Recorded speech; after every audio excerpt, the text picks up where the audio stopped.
तो अब हम आज डिस्कस करते हैं कि 12 भाव है, 12 भाव से रिलेटेड विभिन्न प्रकार का परिचय और उसका पूरा विश्लेषण आज हम करने जा रहे हैं इस वीडियो में। तो आइए हम डिस्कस करते हैं सभी विभिन्न भावों का विश्लेषण। और 12 भाव ये बड़ा इम्पोर्टेंट है ज्योतिष में। सबसे पहले आगे बढ़ने के लिए ये 12 भाव का जानकारी अत्यंत आवश्यक है। तो कुंडली का पहला भाव जन्म भाव माना जाता है, जिससे जो वस्तुएं मनुष्य को प्राप्त होता है उनका विचार प्रथम भाव से किया जाता है। जैसे जन्म लेने के साथ ही जाति का रंग, बोध, कद, है ना, जन्म स्थान और जन्म समय की बातें सभी तरह से अगर देखा जाए तो प्रथम भाव से ही किया जाता है। अब प्रथम भाव से जातक की हैसियत, मकान की चारदीवारी, ज़मीन के बारे में ज्ञान प्राप्त किया जा सकता है। प्रथम भाव से व्यक्ति की परोपकारी प्रवृत्ति और उसके शील स्वभाव के बारे में जाना जा सकता है। इन बातों की जानकारी में नौवां भाव का वैसे तो सहायता भी मिलता है, लेकिन प्रथम भाव व्यक्ति की आयु पहले भाग को दर्शाता है। प्रथम भाव से प्रारब्ध का फल जो इस जन्म में भोगना है उसका भी पता चल सकता है। इसी प्रकार प्रथम भाव पूर्व दिशा का भी कारक होता है ना। अर्थात ऐसे समझ लीजिए कि यदि जातक का सूर्य कुंडली में अच्छा है तो उसके लिए पूर्व दिशा का मकान शुभ होता है। प्रथम भाव का कारक ग्रह सूर्य है। सूर्य यहाँ उच्च फल देता है और शनि नीच फल देता है। काल पुरुष की कुंडली के अनुसार प्रथम भाव का स्वामी ग्रह मंगल है, इसलिए मंगल भी यहाँ शुभ फल देता है। प्रथम भाव का कारक सूर्य होने के कारण सूर्य कुंडली में किस अवस्था में है यह देखकर भी प्रथम भाव के बारे में बहुत कुछ पता चलता है। प्रथम भाव आजीविका का भी मतलब बोध कराता है। धन की स्थिति भी बताता है। वह धन जो जातक अपने परिश्रम से अर्जित करता है उसकी बात प्रथम भाव से किया जा सकता है। उसी तरह से अब हम बात करते हैं कि द्वितीय भाव है ना। द्वितीय भाव ये भी बड़ा इम्पोर्टेंट भाव है जीवन के मतलब जातक के जीवन के लिए। अब मान लीजिए कि प्रथम भाव में मनुष्य को शरीर तो मिल गया लेकिन खाद्य पदार्थ नहीं मिला, है ना। तो शरीर नहीं चल सकता। तो यही कारण है कि खाद्य सामग्री, रुपया पैसा, धन का जो संबंध है वो द्वितीय भाव से होता है। तो प्रथम भाव को लग्न भाव बोलते हैं, है ना। या फिर ऐसे समझिए कि प्रथम अंग सिर का प्रतिनिधि करता है तो द्वितीय भाव द्वितीय अंग जो मुख और मुख की शोभा, बनावट, आँखों आदि का वर्णन करता है। तो द्वितीय भाव का कारक ग्रह बृहस्पति होता है। लेकिन काल पुरुष की कुंडली के अनुसार द्वितीय भाव में वृक्ष राशि है तो इसका स्वामी शुक्र हो जाएगा और चंद्रमा यहाँ उच्च माना जाता है। तो दूसरा भाव जातक की प्रतिष्ठा और संचित धन को भी दर्शाता है। दूसरे भाव के धन का अर्थ है जो सात्विक ढंग से बचाया गया हो। मकान, है ना, पैतृक संपत्ति या दुकान आदि का भी निर्धारण इसी भाव से होता है। तो बृहस्पति के इस घर के कारण यह भाव प्रारंभिक आयु के ज्ञान को भी दर्शाता है। यह भाव मतलब द्वितीय भाव मिट्टी, खेती और उड़ने वाली गैसों से भी संबंध रखता है। इसके अतिरिक्त द्वितीय भाव कुमार अवस्था, रूप, लावण्य, वाणी का विकार, है ना, वाणी विकार, प्रबल वाक शक्ति, संगीत, कला, ज्ञान, है ना, अंधापन, संन्यास, मार्गदशा, गोद लिया जाना, साम्राज्य, शासन, प्रारंभिक शिक्षा आदि का भी ये बोध करवाता है। प्राथमिकता के गुण के कारण लग्न से जन्मकालीन और शैशवकालीन बातों का विचार किया जाता है। इसी आधार पर द्वितीय भाव में शैशव अवस्था के तुरंत बाद की अवस्था कुमार अवस्था, ये तो आप समझते होंगे कि कुमार अवस्था शैशव के बाद आता है, तो इसका विचार किया जाता है। इस तरह से यह भाव उत्तर पश्चिम दिशा को भी दर्शाता है। अब बात हम करते हैं तृतीय भाव।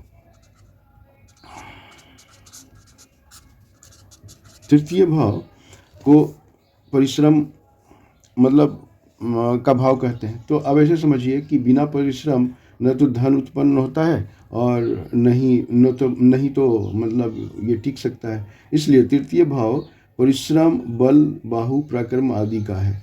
तो तीसरे भाव से जातक के जिम्मेदार होने, फर्ज निभाने, दूसरों की सहायता करने, है ना, ये मतलब दूसरों की सहायता करने की हद का पता चलता है। तो उत्साह, स्फूर्ति, दृष्टि के प्रभावशाली होने या, है ना, इन तरह के भाव से मतलब इन तरह का भी विचार होता है। जातक के जीवन में उतार चढ़ाव को भी यही घर दिखाता है।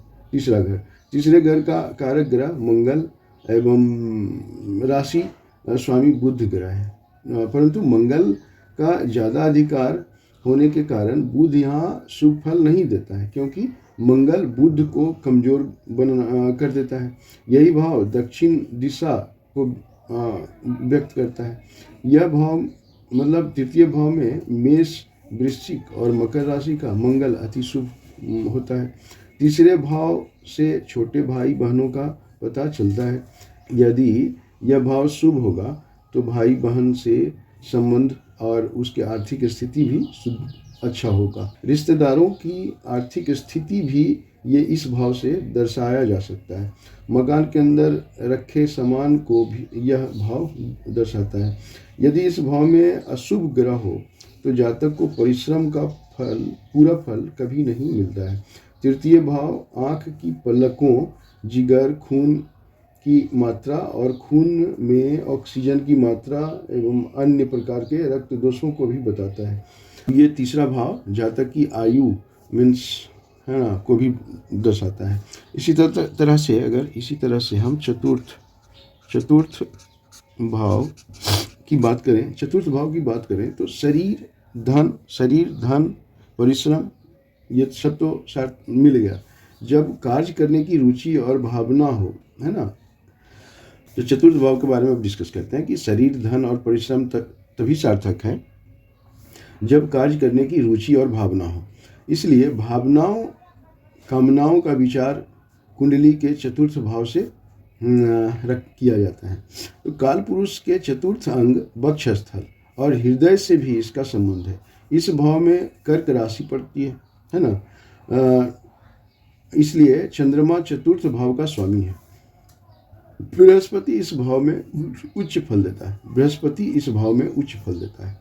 स्त्रियों की कुंडली में यह भाव पेट के अंदरूनी हिस्सा मतलब गर्भ को दर्शाता है। इस भाव का कारक ग्रह भी चंद्रमा है, इसलिए यह जल का स्थान कहलाता है। मतलब मन की शांति इसी भाव से देखा जाता है। चतुर्थ भाव में अशुभ ग्रह होने से जातक के आत्मविश्वास में कमी आ जाती है और माता की सेहत पर भी बुरा प्रभाव पड़ता है। यह भाव उत्तर पूर्व दिशा को दर्शाता है। दूध का संबंध भी इसी भाव से है। निहाल की आर्थिक स्थिति इसी भाव से पता चलता है। चौथे भाव का स्वामी जीवन के दूसरे हिस्से के सुख मतलब गृहस्थी के सुख और युवा अवस्था आदि से है, इसलिए इस घर का कारक और स्वामी ग्रह चंद्रमा है। इसलिए इस भाव का रात्रि से गहरा संबंध है। यदि इसमें शुभ ग्रह हो तो नींद अच्छी आएगी और शुभ समाचार भी मतलब विशेष प्रकार से रात्रि में ही मिलेगा। पागलपन, भय, मिर्गी रोग, माता रोग, योग, वाहन, जन सेवा और नेतृत्व, है ना, इन सभी का खेती, जायदाद, शत्रु और स्वार्थ से रिलेटेड इसी भाव से विचार किया जाता है। अब बात करते हैं हम पंचम भाव का बड़ा ही महत्व होता है। तो व्यक्ति के पास शरीर, धन, परिश्रम, इच्छा शक्ति, ये सब तो प्राप्त हो गया, सब कुछ हो गया। लेकिन यदि कार्यविधि का ज्ञान है ना, ये इम्पोर्टेंट बात है कि कार्यविधि का ज्ञान या विचार शक्ति प्राप्त नहीं हो तो जीवन आगे नहीं चल सकता। इसलिए पंचम भाव को चतुर्थ भाव मतलब मन और पंचम भाव विचार शक्ति को दर्शाता है। तो पंचम भाव का विशेष संबंध संतान से होता है। शरीर के अंगों में पेट और पीठ का विचार इसी भाव से किया जाता है। काल पुरुष की कुंडली के अनुसार पंचम भाव में सिंह राशि पड़ता है, जिसका स्वामी ग्रह सूर्य होता है। इसलिए इस भाव का प्रकाश से भी गहरा संबंध है। मकान के अंदर रोशनी और हवा कितनी होगी यह सूर्य की स्थिति को देखकर पता चलता है। दिशाओं में यह पूर्व दिशा का बोध कराता है।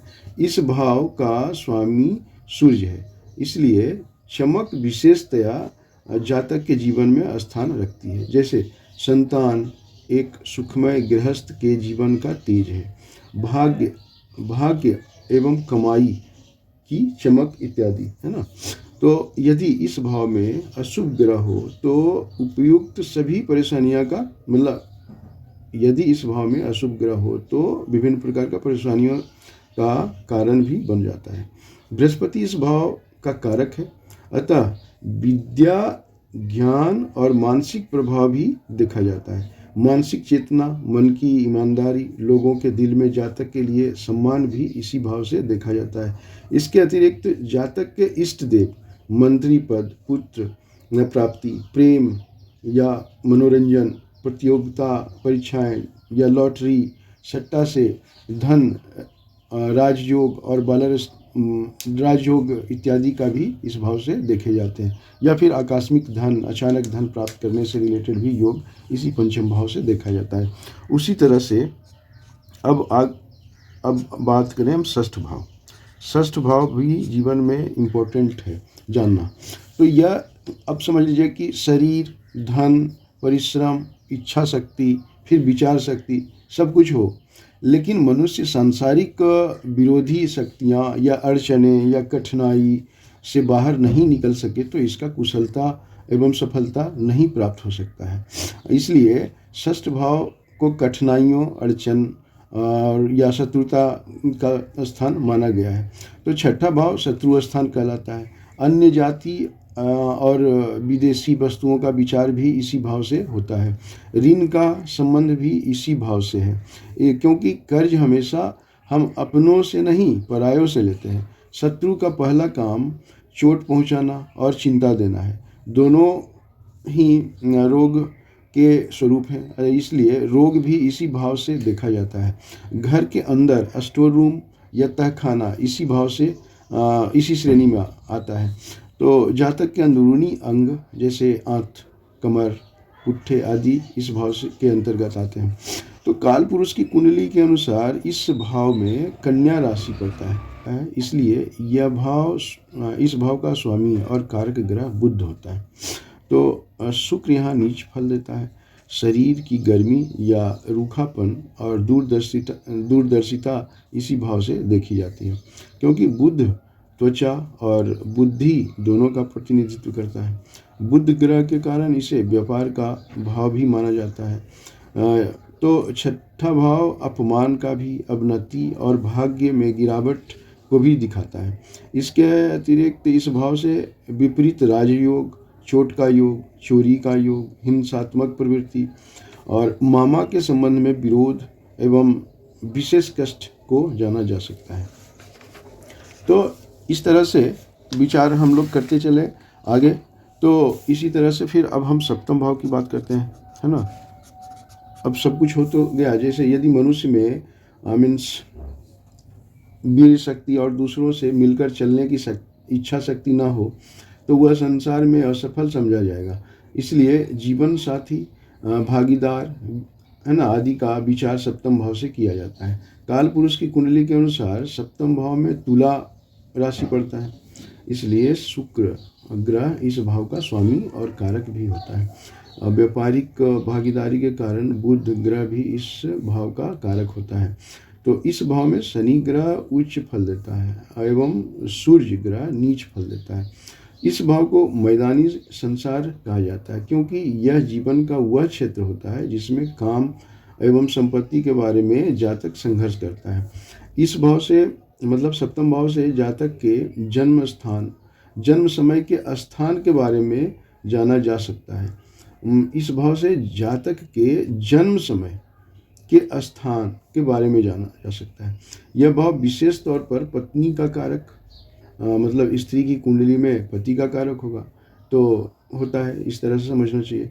तो पुत्री, पौत्री और बहन का संबंध भी इसी भाव से देखा जाता है। जातक के विवाह कितने होंगे यह भी जानकारी इसी भाव से मिलती है।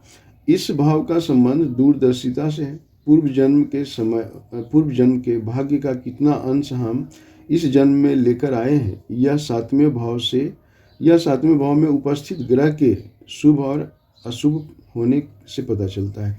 इसी के अतिरिक्त यह भाव वैवाहिक सुख समृद्धि, है ना, घराने में विवाह, समृद्ध घराने में विवाह, बहु विवाह, प्रेम विवाह, तलाक, विवाह समय, है ना, इन और मार्केस भी दर्शाता है। तो ये सप्तम भाव का विश्लेषण किया हम लोग। अब अष्टम भाव की बात करते हैं।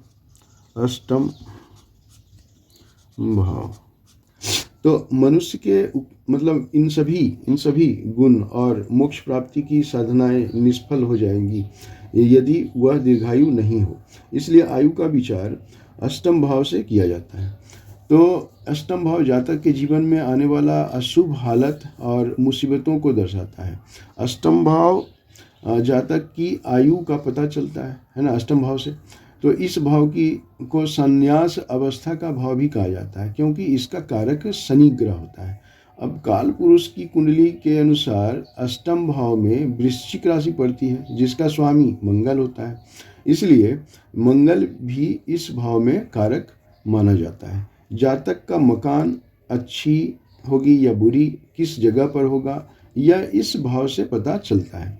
तो रोगों में पूर्व जन्म के, इस जन्म के, या रोग का आरंभ, रोग वृद्धि आदि इस भाव से जाना जाता है। तो अष्टम भाव से यह पता चलता है कि जातक की मृत्यु किस प्रकार से होगी, मतलब विपरीत राजयोग एवं प्रचुर धन संपदा, मतलब किसी तरह से भी इस भाव से संबंध रखता है।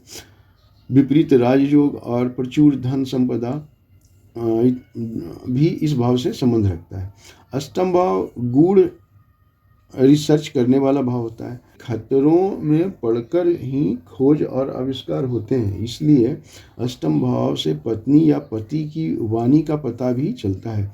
इसी के अतिरिक्त विदेश यात्रा, आत्मघात आदि का पता भी इसी भाव से चलता है। तो ये अष्टम भाव हो गया। अब नवम भाव की भी बात कर लेते हैं जरा। तो नवम भाव क्या है कि शास्त्रों में आयु की धर्म की देन माना गया है। शास्त्रों में आयु को धर्म की देन माना गया है। इसलिए नैतिक जीवन तथा आध्यात्मिक उन्नति ही दीर्घ जीवन का मूल है। इसलिए विकास कर्म में नवम स्थान धर्म को दिया गया है। नवम भाव जातक का भाग्य है। इस भाव की शुभ स्थिति जातक के संपूर्ण भाग्य का सबसे महत्वपूर्ण कारण है। नवम भाव परोपकार करने की क्षमता का कारक है। यदि यह भाव अशुभ हो तो जातक की आयु एक बड़ा हिस्सा बेकार चला जाता है, क्योंकि यह भाव जीवन संघर्ष एवं व्यस्तता का भाव भी है। जातक के जागृत अवस्था और इच्छा शक्ति भी यह भाव दर्शाता है। काल पुरुष की कुंडली के अनुसार नवम भाव में धनु राशि पड़ता है, जिसका स्वामी बृहस्पति होते हैं। यह भाव घर के उस हिस्से से संबंध रखता है जहां बैठकर धर्म कार्य होता है या पूजा स्थल कह लीजिए। यह भाव बुजुर्ग लोगों, मतलब घर के बाहर के सभी, मतलब जो भी होता है बुजुर्ग लोगों से संबंधित होता है। यदि अशुभ स्थिति हो तो बुजुर्ग नाराज रहते हैं।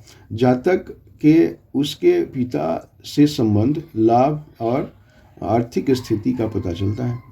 नवम भाव से जातक के वैद्य, मतलब डॉक्टर, उपचार किस स्तर का मिलेगा, यह भाव की शुभ और अशुभ स्थिति पर निर्भर करता है।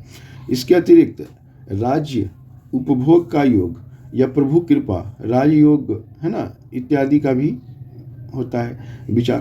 तो इसी भाव से पैसा, दूसरी पत्नी और उससे पुत्र प्राप्ति, है ना, चूंकि पंचम भाव से पांचवा भाव नवम भाव पड़ता है। यदि यह बलवान हो तो अवश्य ही पुत्र सुख मिलेगा।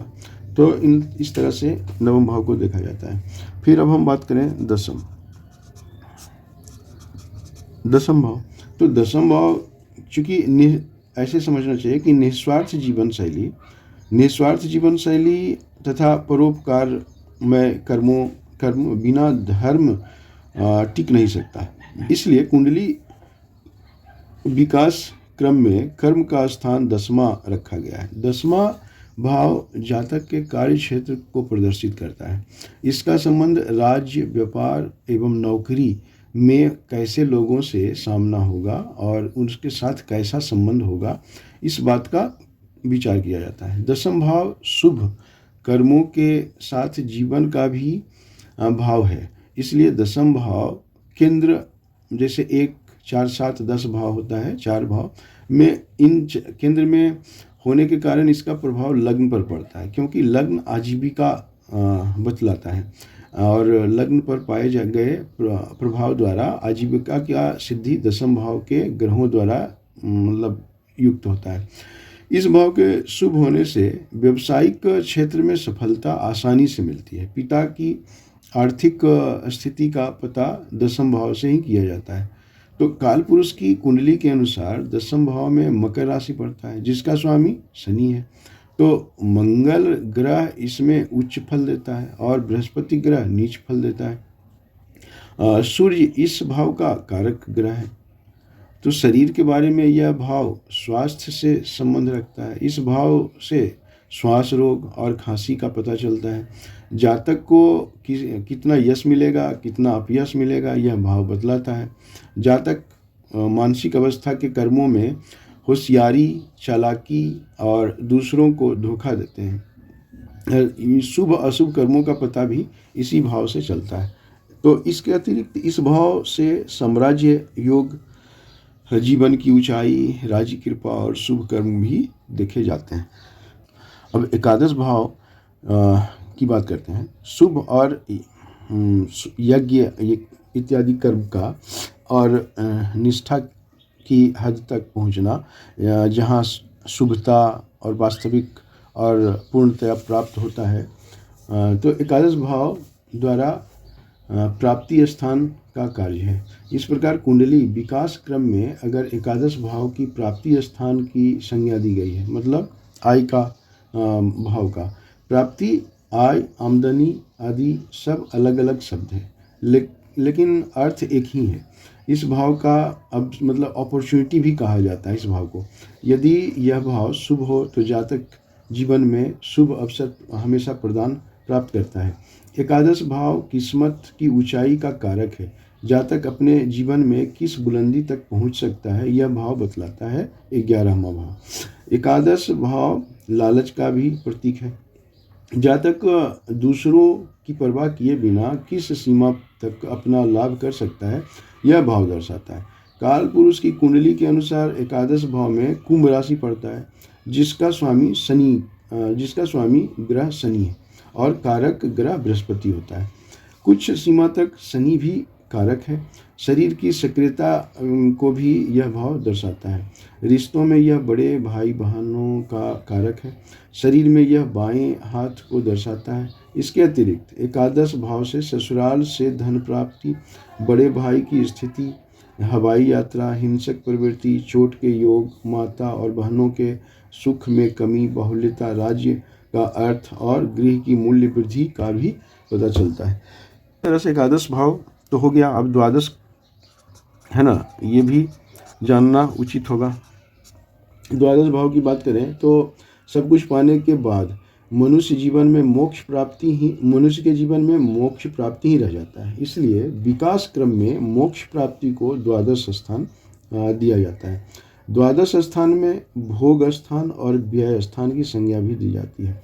द्वादश स्थान भोग स्थान है, इसलिए जातक अपने पति पत्नी से कितना सुख पाएगा, यह भाव दर्शाता है। काल पुरुष की कुंडली के अनुसार द्वादश भाव में मीन राशि पड़ता है, जिसका स्वामी बृहस्पति है। बुध यहाँ पर नीच फल देता है और शुक्र उच्च फल देता है। शुक्र के उच्च फल होने के कारण ही यह स्थान भोग विलास से संबंध रखता है, क्योंकि शुक्र भोग विलास प्रिय ग्रह है। काल पुरुष की कुंडली में द्वादश स्थान पैर को दर्शाता है। जातक की बाईं आंख का स्थिति पता भी इसी भाव से चलता है। इस भाव से जातक के सोने और स्वप्न आदि का संबंध भी देखा जाता है। जातक का अंदरूनी हिस्सा कैसा होगा, यह पता चलता है। शुभ ग्रह हो तो चहल पहल वाला घर, अशुभ ग्रह हो तो मतलब वीराने जैसा घर दर्शाता है। यह भाव पड़ोस की हालत भी दर्शाता है। यदि शुभ हो तो पास पड़ोस अच्छा होता है, अशुभ हो तो विपरीत स्थिति होती है। ऐसा भी बड़ा इम्पोर्टेंट समझना चाहिए। द्वादश भाव जातक के दिमाग में उत्पन्न होने वाले उन विचारों से संबंधित होता है जो स्वयं को सोच से नहीं होता है। मतलब ऐसे समझ लीजिए कि द्वादश भाव जातक के दिमाग में उत्पन्न होने वाले उन विचारों से संबंधित होता है जो स्वयं की सोच से नहीं, लेकिन माहौल से उत्पन्न होता है। इसलिए इस भाव को आशीर्वाद और श्राप का घर भी कहते हैं। शरीर में यह बात रोग का कारक है। रात्रि के समय मतलब शयन के टाइम में, सोने के समय जातक कितना आराम पाएगा यह द्वादश भाव से बतलाया जा सकता है। और पड़ोसी से व्यवहार को भी इस भाव से जाना जा सकता है। इसके अतिरिक्त दृष्टि हानि, शुक्र की स्थिति से धन योग, पैरों में चोट, जल से हानि, गुणों का अति व्यय, जीवन साथी का अन्यत्र लगाव और मोक्ष भी द्वादश भाव से संबंध रखते हैं। इस प्रकार जन्म के समय जातक को है ना ईश्वर की कृपा से प्राप्त सर्वोत्कृष्ट मनुष्य शरीर मिलता है, जिसके द्वारा वह द्वादश स्थान और मोक्ष तक पहुंचता है। इस जीवन रूपी यात्रा में विकास के लिए जिन जिन वस्तुओं की मनुष्य को आवश्यकता पड़ती है वे सब बीच वाले अर्थात 2 से 11 के भावों में दर्शाया गया है। इस प्रकार कुंडली के द्वादश भावों से पूर्व जन्म, इस जन्म और भावी स्थिति के बारे में भी विचार किया जाता है। तो ये हम द्वादश मीन्स टोटल है ना 12 भाव का डिस्कस कर लिए। इस तरह से और भी आगे डिस्कस करेंगे। धन्यवाद।